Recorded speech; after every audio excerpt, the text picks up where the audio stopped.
Em Cristo, Deus reconciliou consigo mesmo a humanidade, e a nós, ele entregou esta reconciliação. Em nome do Pai, do Filho, do Espírito Santo. Amém. Queridos irmãos e irmãs em Cristo, que a paz de nosso Senhor Jesus e a fé de nossa Mãe estejam conosco. A liturgia da palavra, como de costume durante a semana, nos convida a meditar duas passagens bíblicas que estão profundamente conectadas pela teologia da Santa Igreja Católica. Em Deuteronômio, no capítulo 34, versículos de 1 a 12, lemos sobre a morte de Moisés, o grande líder de Israel. E no Evangelho de Mateus, no capítulo 18, versículos de 15 a 20, Jesus nos ensina sobre a correção fraterna e o perdão. Na primeira leitura, Moisés, o homem que libertou o povo de Israel do Egito, que esteve face a face com Deus no Monte Sinai e que os conduziu pelo deserto por 40 anos, morre na terra de Moabe, com a terra prometida à sua vista. Ele não pode entrar nela, pois, como a Escritura nos lembra e nós lemos alguns dias atrás, ele pecou ao não santificar o nome de Deus diante do povo, quando deu 2 cajadadas na rocha, em Número capítulo 20, versículo 12. Essa cena é um lembrete poderoso de que até os maiores líderes, os mais fiéis servidores de Deus, são humanos e falíveis. A liderança na teologia católica, como já vimos, não é sobre perfeição, mas sobre obediência.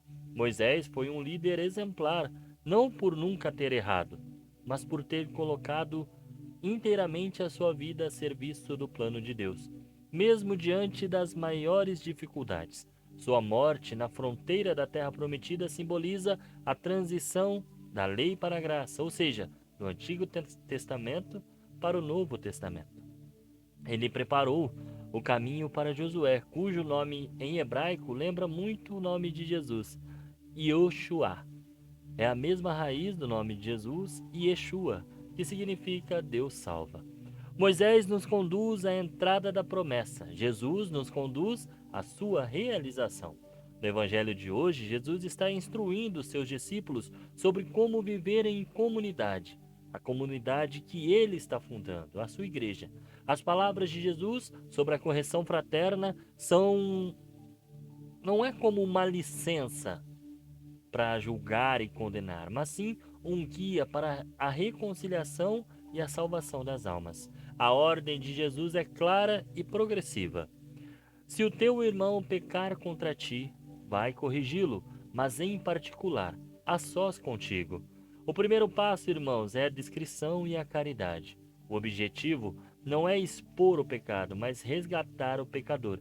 É um ato de amor fraterno, um sinal de que nos importamos com a salvação do nosso irmão. O texto continua: se ele não te ouvir, toma contigo mais uma ou duas pessoas, para que toda a questão seja decidida sobre a palavra de 2 ou 3 testemunhas. Se a primeira tentativa falhar, a comunidade entra em ação. As testemunhas servem não para condenar, mas para reafirmar a seriedade do assunto e para reforçar o chamado ao arrependimento. Se ele não vos der ouvido, diz-o a igreja. O último recurso é a intervenção da comunidade eclesial. Isso demonstra que o pecado não é um problema privado, mas algo que afeta o corpo de Cristo. Se ele não ouvir a igreja, seja para ti como um pagão e um pecador público. Esta frase dura, porém necessária, não é uma carta branca para o ódio ou a exclusão. Veja, a pessoa a ser corrigida se diz cristã, não deu ouvidos a você, não deu ouvidos a você e mais 2 pessoas, e por fim não deu ouvidos à igreja. Então, significa que essa pessoa, por sua própria escolha, se isolou da comunhão eclesial.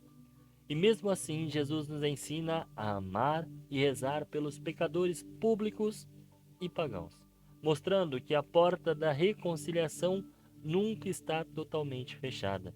A chave para entender essa passagem, tudo o que nós estamos falando aqui, é o versículo que se segue. tudo o que ligardes na terra será ligado no céu, e tudo o que desligardes na terra será desligado no céu. Esta é a mesma autoridade que Jesus concedeu a Pedro, em Mateus 16:19, agora estendida à comunidade de fé. Trata-se do poder de perdoar pecados e de reconciliar as pessoas com Deus e com a Igreja. Para nós, é conhecido como o sacramento da confissão. E o ponto culminante dessa nossa meditação é o ensinamento sobre o perdão ilimitado. Pedro pergunta para Jesus quantas vezes ele deve perdoar o seu irmão.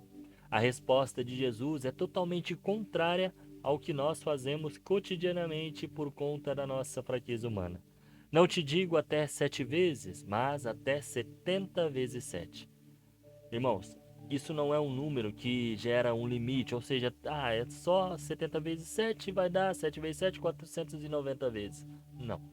Mas um símbolo do perdão sem limites, do perdão que se assemelha ao perdão de Deus por nós. As passagens de hoje nos mostram a beleza e a complexidade do plano de salvação de Deus. A Igreja, como corpo de Cristo, continua essa jornada, nos chamando a viver em comunidade, a buscar a reconciliação e, mais do que isso, a praticar o perdão sem limites.